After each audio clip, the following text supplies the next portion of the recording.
एक छोटे से गांव में एक गरीब किसान हरनाम रहता था।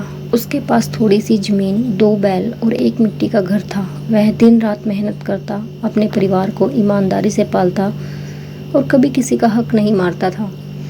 गांव के लोग उसे पसंद करते थे, पर कुछ लोग उसकी ईमानदारी का मजाक उड़ाते। आज के ज़माने में भलमानस किस काम की? थोड़ा झूठ बोलो, थोड़ा छल करो, तभी तरक्की होगी।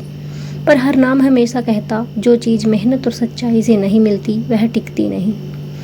एक साल गांव में बहुत कम बारिश हुई, सूखा पड़ गया, फसलें बर्बाद हो गई और लोगों के खाने के लाले पड़ गए। हरनाम की हालत भी खराब हो गई, पर उसने अपने बैलों को बेचा नहीं, क्योंकि वे उसके साथी थे। परेशान होकर वह पास के शहर गया कुछ काम ढूंढने। कई दिन भटकने के बाद एक सेठ ने उसे अपने गोदाम में चौकीदार की नौकरी दे दी। हरनाम को रहने की जगह, 2 वक्त का खाना और थोड़ा वेतन मिलने लगा। एक दिन सेठ अपने पुराने गहनों का एक संदूक लेकर आया। उसमें बहुमूल्य हीरे जवाहरात थे। सेठ ने कहा, हरनाम, ये संदूक बहुत कीमती है, इसे संभाल कर रखना।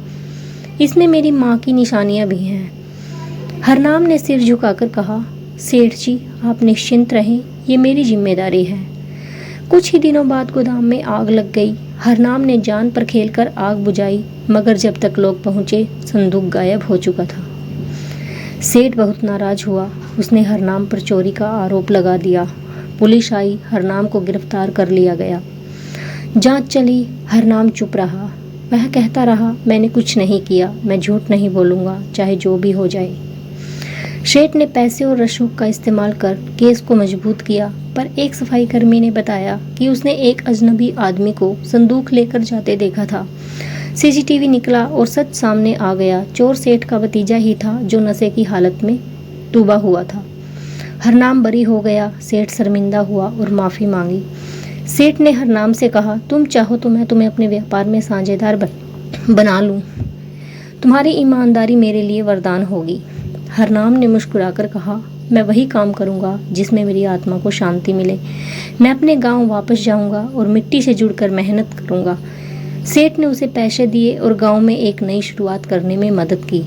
गांव में हरनाम ने एक छोटी खेती और पशुपालन का केंद्र खोला। वह बच्चों को नैतिक शिक्षा देने लगा और कहते हैं, उसके जैसे लोग समाज को रोशनी देते हैं।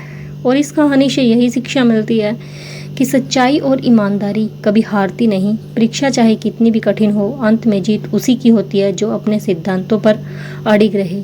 तो जिंदगी में हमें